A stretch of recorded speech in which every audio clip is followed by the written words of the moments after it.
할렐루야. 아름다운 부활 찬양 감사합니다. 오늘 점심도 맛있게 드셨죠? 오늘 1층에 보니까요, 라일락 꽃향기가 막 이렇게 풍겨나더라고요. 이따가 아직 못 맡으신 분들은 킁킁 대십시오. 내려가셔가지고. 너무 향기가 좋습니다. 완전 봄입니다, 봄. 이 좋은 날에 우리가 이렇게 또 함께 모여서 예배 드릴 수 있음이 참 감사합니다. 오늘은 부활절 3번째 주일입니다. 그리고 무슨 절기죠? 기쁨의 50일이라고 하는 부활절기를 우리가 보내고 있습니다. 아시는 것처럼 부활절은 단 하루로 끝나는 것이 아닙니다. 성령 강림절까지 지속되는 절기입니다. 7주간의 절기이거든요. 우리는 7주 동안 부활절을 보내는 거예요. 사실 넓게 보면 매 주일이 부활절이지만 또 우리가 여러 가지 지켜야 될 절기들이 많다 보니 우리는 7주간 부활절을 보냅니다. 그래서 오늘 절기를 얘기할 때 부활절 후 3번째 주일이 아니라 그냥 부활절 3번째 주일인 거예요.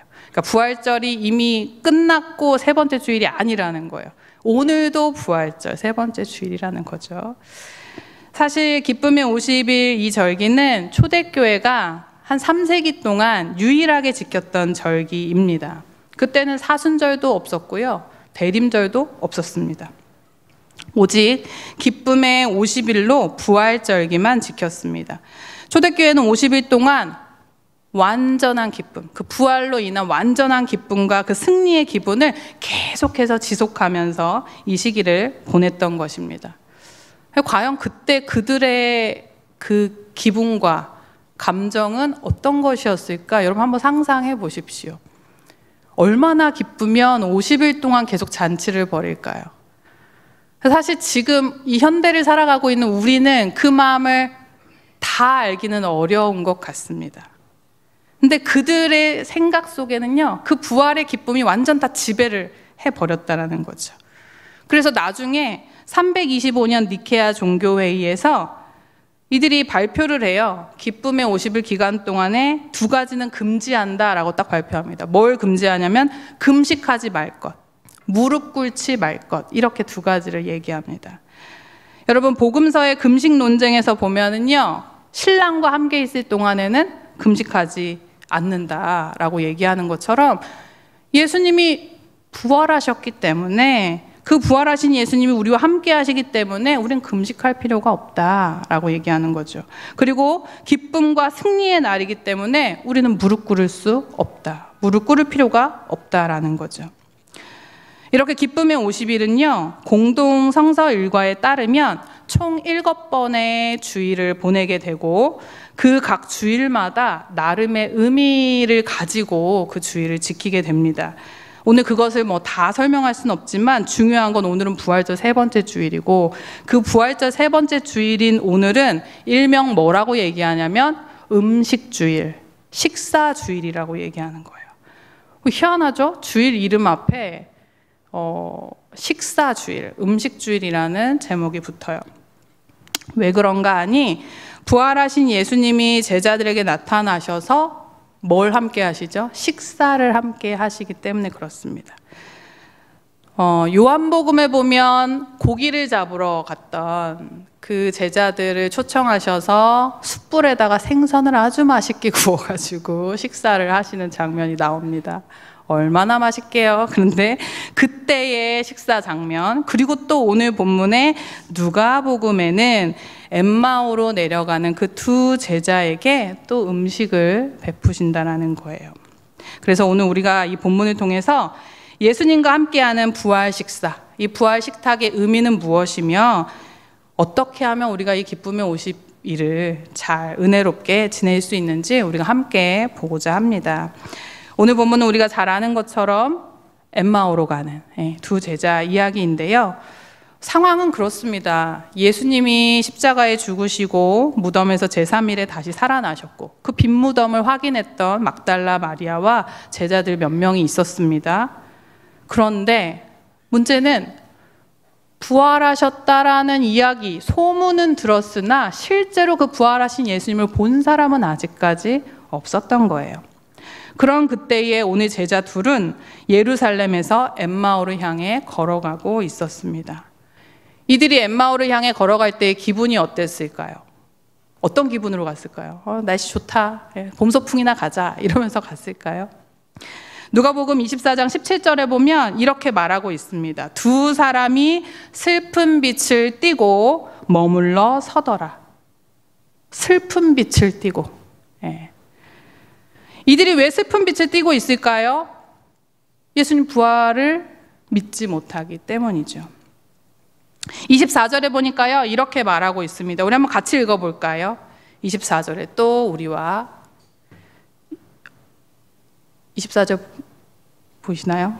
24장 24절 또 우리와 성경으로 보겠습니다. 또 시작. 또 우리와 함께 한 자 중에 두어 사람이 무덤에 가 과연 여자들이 말한 바와 같음을 보았으나 예수는 보지 못하였느니라 하거늘. 아멘. 두 제자는요, 자신의 눈으로 예수님의 부활을 보지 못했기 때문에 부활의 예수님 믿을 수 없었고, 더 이상 예수님이 살아계시지 않다면 소망을 잃어버리게 된 것입니다. 예루살렘에 남아있을 이유가 전혀 없는 것이죠. 그래서 이 둘은 절망적인 마음으로 슬픈 기색을 하며 엠마오로 힘없이 터덜터덜 그렇게 걸어갔던 것입니다. 근데 놀랍게도 오늘 본문에 보니까 그때의 부활의 예수님이 그들 앞에 턱하니 나타나신다는 거예요. 베드로와 제자들 앞에 나타나신 것처럼, 의심 많던 도마 앞에 나타나신 것처럼 예수님은 부활을 믿지 못해 엠마오로 떠나가는 제자들 앞에 나타나 함께 동행하고 계셨다는 거죠. 그런데 그들의 눈이 가려져서 예수님을 알아보지 못하게 됩니다. 예수님은 그들을 책망하셨어요. 우리 오늘 본문 25절 26절을 같이 한번 읽어보겠습니다. 이르시되 시작. 이르시되 미련하고 선지자들이 말한 모든 것을 마음에 더디 믿는 자들이여, 그리스도가 이런 고난을 받고 자기의 영광에 들어가야 할 것이 아니냐 하시고. 아멘. 예수님은 이들의 불신앙을 지적하였습니다. 그리고 모든 성경에 예수님에 관해 쓴 것을 자세히 설명을 해주셨어요. 여러분, 이렇게까지 친절하실 수가 있나요? 예수님이 친절하시죠. 직접 찾아가셔가지고 다 설명해 주시고, 엠마오로 가는 그 길바닥 위에서 그냥 예수님이 펼쳐주시는 소그룹 성경 공부가 착 하고 열리게 된 것입니다. 그렇게 이야기를 나누다 보니 어느덧 엠마오에 가까이 왔습니다. 제자들은 가시려고 하는 예수님께 예수님, 날이 저물었으니 우리와 함께 거하세요 라고 하면서 얘기합니다. 강권하니까 예수님은 그들과 함께 머무시기 위해 들어가시죠. 그리고 이제 30절에 한번 읽겠습니다. 같이 30절 그들과 함께 시작. 그들과 함께 음식 잡수실 때에 떡을 가지사 축사하시고 떼어 그들에게 주시니, 우리 31절도 읽겠습니다. 그들의 눈이 밝아져 그인 줄 알아보더니 예수는 그들에게 보이지 아니하시는지라. 아멘. 가리어졌던 눈이 밝아지고 이제서야 예수님이 함께 하셨다는 것을 깨닫게 된 것입니다. 여러분, 예수님은요, 공생의 기간 동안 수많은 식사를 하셨습니다. 수많은 사람들과. 우리가 잘 아는 식사 장면, 유명한 장면 있죠? 5,000명의 식사. 5,000명에게 오병이어로 빵을 주시고, 그죠? 그리고서는 식사를 하십니다. 또 죄인들과도 모이면 식사하셨고, 세리와도 식사하셨고, 또 돌아가시기 전에도 제자들과 함께 최후의 만찬 식사를 하셨고요. 물고기를 잡던 제자들과도 식사를 하셨습니다. 그리고 오늘 절망에 빠져 엠마오로 향하던 이 두 제자들과도 식사를 하시는 거예요. 오늘 이 부활의 예수님과 함께하는 이 식사는 과연 어떤 의미일까요? 예수님과 함께 식사를 하며 예수님이 오늘 빵을 제자들에게 떼어주실 때에, 그때야 비로소 제자들은 지금 여기에 현존하시는 예수님을 보게 되는 것입니다. 부활의 예수님을 믿지 못했던 그들이 지금 여기에 현존하시는 예수님을 보게 되는 거예요. 그냥 예수님이 우리 앞에 나타나셔서 그냥 말씀하시고 사라지는 게, 그렇게 끝나면 뭔가 이게 내가 환상을 봤나? 내가 꿈을 꿨나? 이게 진짜인지 아닌지 모를 수 있는데 예수님이 떡을 떼어서 주신다라는 거예요. 그걸 받아 먹게 된다는 거예요. 정말 살아계신 그 예수님, 그 예수님을 만나게 되었다는 거죠. 죽은 줄로만 알았던 그 예수님을 눈으로 직접 보게 된 것입니다. 부활의 소문을 들었으나 직접 보지 못해서, 그래서 믿을 수 없었던 예수님의 부활을 이 제자 둘은 직접 목격하게 된 것이지요. 그럼 그때 제자들의 기분은 어땠을까요? 제가 중학생 때 저희 엄마가 어느 날 새벽에 갑자기 막 급성 폐렴으로 막 응급실에 실려가게 되던 날이 있었어요. 그때 한 일주일 정도 입원하셨었는데 엄마가 병원에 입원하신 거 이제 확인하고 겨우 저도 정신을 차려서 저도 이제 혼자 집으로 왔죠. 그래서 이제 혼자 밥을 차려 먹는데 중학생이잖아요. 아직 어리죠. 근데 밥을 차려서 먹으려고 한 숟갈 딱 떴는데 너무 눈물이 나는 거예요. 눈물이 나서 밥을 못 먹겠는 거예요. 그렇게 눈물이 나더라고요. 뭔가 엄마가 아프다는 게 너무 슬픈 것도 있고 그동안 미안했던 것도 있고 뭐 혼자 내가 밥을 차려 먹고는 이게 너무 처량하게 느껴지기도 하고 뭐 이러면서 막 눈물이 앞을 가려서 정말 슬픈 식사, 제 인생에서 가장 슬픈 식사가 아니었나 생각을 합니다. 근데 여러분, 오늘 엠마오로 가던 제자들이 그 부활의 예수님을 만나지 못했다면 아마 이들도 정말 슬픈 식사를 하지 않았을까. 그런데 여러분, 기쁨의 50일은요 부활의 잔치를 여는 절기입니다. 이 기간 동안 성만찬을 한다면요, 우리가 늘상 종려주일에 성만찬을 하잖아요. 그때는 우리가 고난의 주님을 묵상하면서 슬픔의 빵과 슬픔의 잔을 받는 것인데, 이 부활절기에 성만찬을 행한다면 그것은 천국에서의 잔치와 같은 거거든요. 그래서 슬픔의 빵과 잔이 아니라는 거예요. 우리는 하나님의 능력으로 죽음과 죄에서 해방된 것을 기뻐하며 영원한 유월절 음식을 먹어야 하는 것입니다. 구약시대의 유월절은 어떤 절기입니까? 애굽의 노예였던 이스라엘 백성들이 해방되어서 약속의 땅으로 옮겨짐을 받게 된 그것을 기념하는 절기 아닙니까? 마찬가지로 부활절은 그리스도의 죽음과 부활을 통해서 우리가 죄와 죽음으로부터, 그 속박으로부터 해방되어서 이제 생명의 자리로 옮겨지는 그것을 기념하는 아주 기쁨의 절기라는 것입니다. 여러분, 부활절은요 정말 기독교의 핵심 절기입니다. 부활을 못 믿으면 그건 가짜예요. 부활이 핵심입니다. 이때에 슬퍼할 이유가 전혀 없다라는 거예요. 여러분 슬프세요? 네. 여러분, 우리 예수님의 부활이 정말 온전히 믿어지시는 분은 우리는 슬퍼할 이유가 전혀 없다는 거죠. 예수님이 다시 살아나셨기 때문입니다. 할렐루야. 예수님 살아나셨습니다. 오늘 이 두 제자는 부활의 예수님이 떼어주시는 그 빵을 받고 예수님의 부활을 확실히 믿게 되었습니다. 32절에 보니까 그들이 이런 얘기를 합니다. 우리 같이 한번 읽어보겠습니다. 32절에 그들이, 시작. 그들이 서로 말하되 길에서 우리에게 말씀하시고 우리에게 성경을 풀어주실 때에 우리 속에서 마음이 뜨겁지 아니하더냐 하고, 33절에 곧 그때로 일어나 예루살렘에 들어가 보니, 여기까지 읽게. 네, 모여 있어. 아멘. 여러분, 이제 부활의 예수님을 확신한 이 두 제자는 이제는 방황을 접고 다시 어디로 향합니까? 예루살렘으로 향하게 됩니다. 여러분, 우리도 그럴 때가 있어요. 길을 알지 못하고 방황하고 완전 엉뚱한 길로 갈 때가 있습니다.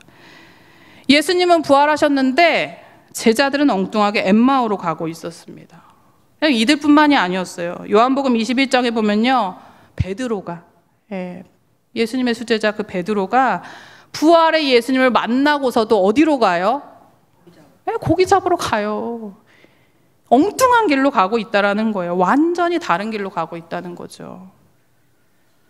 예수님이 십자가에 못 박히셨을 때 십자가상에서 여러분 그런 말씀을 하셨어요. 예수님이 그 왜 군인들이 막 희롱하고 조롱하고 옷 벗기고 채찍질하고 이럴 때 예수님이 누가복음 2~3장에 보면 이런 말씀하세요. 이에 예수께서 이르시되 아버지 저들을 사하여 주옵소서. 자기들이 하는 것을 알지 못한 민이이다 하시더라. 여러분, 이게 인간의 연약함이죠. 우리는요, 우리가 하는 것을 잘 알지 못해요.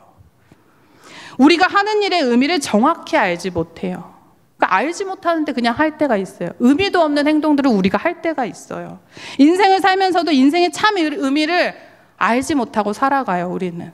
별로 궁금해하지도 않아요. 인간은 다 죽는데 왜 죽지?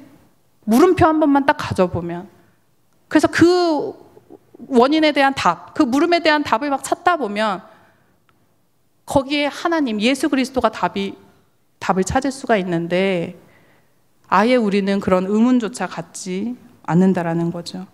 여전히 인생의 주인이 누구인지 모르고 살아가는 사람들이 너무 많고요. 인생의 주인이 하나님이라고 하면서도 그분을 따르지 못하고 있는 사람들이 너무나 많습니다. 우리는 우리가 하는 것을 잘 알지 못한다라는 거죠. 그래서 늘 엉뚱한 길로 가고 방황을 하고. 여러분, 그래서 오늘 부활의 예수님과 함께하는 이 부활 식사는 우리에게 너무나 큰 의미가 있습니다. 바로 우리가 나아가야 할 길을 알려주시기 때문에 그래요. 예수님과 함께하는 부활의 식탁은 길을 바꿔주시는 식탁입니다. 어떤 길을 바꿔주십니까? 엉뚱하게 엠마오로 가던 그 길에서 예루살렘으로 가는 길로 바꿔주신다는 거예요. 절망의 길에서 이제 소망의 길로 바꿔주신다는 겁니다. 슬픔의 길에서 기쁨의 길로 바꾸어 주시는 거죠. 죽음에서 생명으로 바꾸어 주십니다. 제자들은 부활의 예수님을 만난 이상 이제 더 이상 엠마오에 있을 필요가 없어졌습니다. 그래서 곧장 어디로 향합니까? 예루살렘으로 향하게 되는 것이죠. 여러분, 그런데 예루살렘은 어떤 곳입니까? 예수님이 고난당하셨던 곳, 예수님이 죽으셨던 곳, 지금 유대인들이 제자들을 봐도 혈안이 되어 있죠. 예루살렘으로 다시 들어가는 것은 어떻게 보면 고난의 길이고 순교의 길일 수 있습니다. 그럼에도 오늘 제자들은 예루살렘으로 길을 떠났어요. 위험한 줄 알면서도 가요. 왜 그렇습니까? 가야 할 이유, 명분이 충분하기 때문입니다. 그것은 단 하나, 예수님이 부활하셨기 때문입니다. 부활하신 예수님을 만난 후 이제야 제대로 된 길로 나아가게 된 것입니다. 오늘 33절, 35절에 보면 여러분, 예루살렘에 도착해서 무슨 얘기를 듣습니까? 베드로와 다른 제자들이요, 자기들이 만났던 그 부활의 예수님에 대해서 얘기하는 거예요. 야, 우리 숯불에다가 생선 구워 먹었어. 예수님이 주신 거. 이러면서 얘기를 했겠죠. 너네도 그랬어? 우리도 그랬어. 나도 예수님이 떼어주신 그 빵을 먹었어. 라고 하면서 서로가 부활의 증인이 되어주는 거예요. 여러분, 이것이 교회입니다. 교회는 이러한 모습이어야 해요. 우리가 각자 만났던 그 예수님을 증거하고 서로가 증인이 되어주고 더 풍성해지는 것, 이것이 바로 교회의 공동체의 모습이어야 하는 것이죠. 여러분, 이렇게 부활의 신앙을 가진 그리스도인들이 나아가야 할 길은 오직 하나님께로 향하는 것입니다. 어디로요? 하나님께로. 하나님 안에서의 새로운 삶으로 나아가야 합니다. 엠마오가 아니라 예루살렘으로 나아가야 합니다. 패배자가 되어서 소망도 없고 믿음도 없이 예수님을 만나기 이전의 삶으로 되돌아간다면 그것은 예수님의 부활을 믿지 못하는 것입니다. 사실 여러분, 우리가 예수님의 부활을 믿는다고 하지만 우리는 정말 얼마나 그 부활의 기쁨을 누리며 살고 있을까요? 제가 한동안 그 목소리가 잘 안 나와서 노래를 찬양을 못했는데 지난주부터 노래가 잘 나옵니다. 할렐루야. 감사하게도 많이 기도해 주시고 걱정해 주셔서 찬양이 나오더라고요. 근데 여러분, 한번 노래를 못 부르는 상황이 되고 다시 노래를 부를 수 있게 되니까 이게 정말 기뻐요. 항상 부를 수 있을 때는 잘 몰랐어요. 목소리를 잃고 나니까 목소리를 다시 얻었을 때의 기쁨이 커지는 거죠. 여러분, 이게 무엇을 얘기해 줍니까? 부활은 어떻게 해야지 가장 기쁠까요? 죽어야지 기쁜 거예요. 여전히 내가 살아있으면 다시 살았다는 그 기분을 만끽할 수가 없는 것이죠. 골로새서 2장 13절에 보면 바울이 골로새 교인들에게 이런 얘기를 합니다. 죽었던 너희의 삶이 그리스도 안에서 하나님과 함께 살리심을 받았다라고 그렇게 이야기를 하고 있습니다. 부활의 기쁨을 온전히 누리려면요, 내가 죽어야 합니다. 내가 죽지 않았는데 어떻게 다시 살아남의 기쁨을 누릴 수 있겠습니까? 내 안에 내가 죽어야 합니다. 죄로부터 죽어야 합니다. 자기 중심적인 생각에서 죽어야 합니다. 우리를 둘러싸고 있는 세상적인 가치관에서 죽어야 합니다. 물질에 대한 욕망으로부터 죽어야 합니다. 세상의 가치에 자꾸 순응하려고 하는 거, 그게 편하니까. 그게 아닌 걸 알면서도 자꾸만 순응하려고 하는 그 마음으로부터 우리가 죽어야 합니다. 우리의 편견, 우리의 아집, 우리의 선입견, 이런 것으로부터 죽어야 합니다. 그래야 우리 안에 새로운 삶, 부활의 삶이 열리게 되는 것입니다. 정말로 우리가 부활을 믿는다면 내 안에 내가 죽어야 한다라는 것이죠. 지난번 그 성금요일 예배 때 제가 아이들과 함께 예배당에 나와서 예배를 드렸습니다. 그때 더 모스트라는 편집된 영상을 보여주셨었는데 제가 굉장히 오래전에 그 영상을 봤었고, 또 그날 제가 알지 못했던 뒷부분의 이야기를 볼 수 있어서 되게 참 새롭게 흥미롭게 보았습니다. 그렇게 이제 예배를 마치고 이제 차에 아이들을 태워서 딱 시동을 켜서 출발을 하는데 갑자기 애들 2명이 다 펑펑 울기 시작하는 거예요. 너무 황당해가지고, 왜 울어? 갑자기 왜 울어? 인사 잘하고 나왔는데 왜 우는 거야? 그랬더니 큰아이가 엄마 나 아까 그 영상이 너무 무섭고 슬펐어 이러면서 얘기를 하더라고요. 생각해보니까 그럴 수 있었겠다. 아이들한테는 조금 그 영상이 충격적이었을 수 있었겠다라는 생각이 들었어요. 그래서 겨우 이제 진정을 시키고, 그냥 그렇게 끝나면은 또 안 될 것 같아가지고, 제가 목사 아닙니까? 그러니까 또 그걸 또 잘 설명을 마무리를 해야 되잖아요. 그래서 어떤 부분이 슬펐어? 이렇게 물어봤죠. 그랬더니 아이가 그 아기가 빨려 들어가는 게 너무 무서웠고 죽었다는 게 너무 슬펐어 이러면서 얘기를 하더라고요. 그래서 이제 그렇게 예수님이 우리를 위해서 돌아가신 거야. 기차에 타고 있던 사람들을 살리기 위해서 그 아이의 아빠는 아이를 포기할 수밖에 없었던 거야 이러면서 얘기하고, 만약에 너네가 그 아저씨였다면 어떤 선택을 했을 것 같아? 기차 안에 여러 사람을 살릴래? 아니면 아이 한 명을 살릴래? 그러니까 숫자로 저는 단순하게 아이들에게 접근을 한 거예요. 바보같이. 그랬더니 둘 다 숫자는 또 아니까 당연히 한 명 구하는 것보다 여러 명 구하는 게 낫겠죠. 그러니까 뭐 바로 얘기를 하기를 기차 안에 여러 사람 이렇게 얘기를 해요. 억지로 대답하는 것 같았어요. 그러면서 바로 곧 이어서 뭐라고 얘기하냐면, 근데 아들이 죽는 건 그래도 싫다고 하면서 또 막 울기 시작하는 거예요. 그때부터 또 막 울음바다가 됐어요. 겨우 진정을 시켜놨더니. 그날 그런 대화를 하면서 제가 정말 다시 한번 느끼게 된 것은, 이건 선택할 수 없는 문제구나.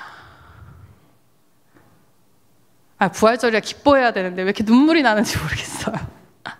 이건 선택할 수 없는 문제인 거예요.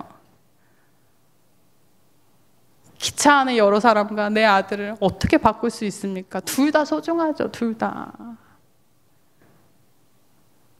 제가 아무리 생각을 해봐도 저는 선택을 못 하겠더라고요. 고개를 저었어요. 아무리 상상을 해도 난 못해. 난 못한다. 나는 감당할 수 없는 문제구나. 그런 어려운 선택을 하는 순간이 나에겐 오지 않았으면 좋겠다. 이러면서 성금요일을 보냈습니다. 근데 여러분, 근데 하나님은 그렇게 하셨다는 거예요. 그 어려운 선택을, 그 어려운 결정을. 우리는 감당할 수 없는 것을 하나님이 감당하셨다는 거죠.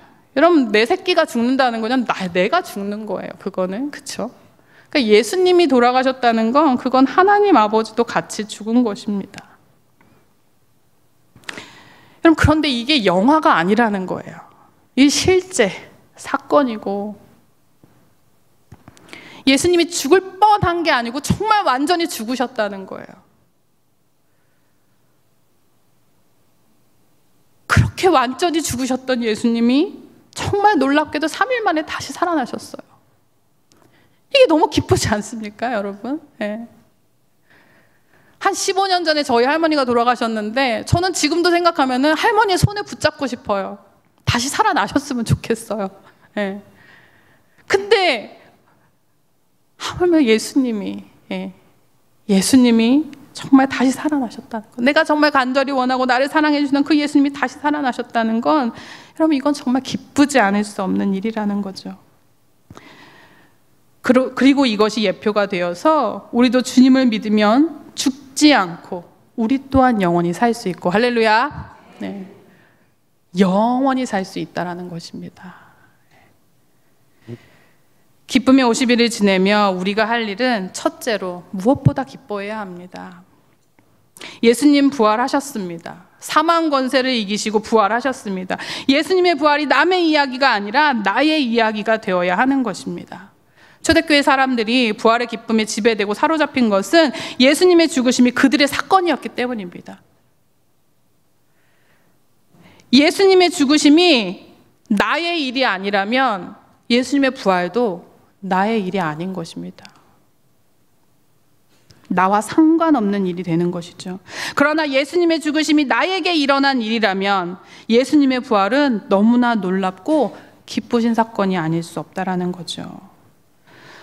둘째로, 우리가 기쁨의 50일을 지내면서 실천할 수 있는 것은 단순히 예수님의 부활을 기념하고 기억하는 것이 아니라 이 부활을 우리가 재현하는 삶을 살아가야 한다는 것입니다. 과거의 부활이 아니라는 거예요. 역사 속의 부활이 아닙니다. 바로 지금 오늘 여기에 부활의 예수님이 함께 하신다는 것을 우리가 굳건히 믿고 우리 또한 부활의 신앙으로 새롭게 나아가야 하는 것입니다. 복음을 새롭게 발견하고 복음이 확산되도록 부활의 소식을 전하는 삶을 살아야 하는 것입니다. 오늘 말씀의 부활의 식탁을 경험한 제자들의 변화처럼 우리도 그렇게 변화해야 하는 것입니다. 오늘 예배가 끝나고 나면 저 이제 문 앞에서 작은 빵 하나를 나눠드릴 거예요. 제가 이제 오늘 말씀을 준비하면서 하나님 감동을 주셨어요. 그래서 이거 그냥 지나가면 안 되겠다. 그래도 식사 주일인데 우리도 식사를 해야지 라고 하면서 작은 빵을 하나 준비했습니다. 여러분, 특별히 부활절 3번째 주일, 여러분, 예수님이 제자들에게 나타나셔서 떡을 떼어주신 것처럼 오늘 우리에게도 찾아오시는 그 예수님을 생각하면서 여러분 함께 빵을 나누고자 합니다. 오후 예배 드리기 잘하셨죠? 예. 아까 담임 목사님께서 설교 잘 들은 사람만 주라고 하셨습니다. 예.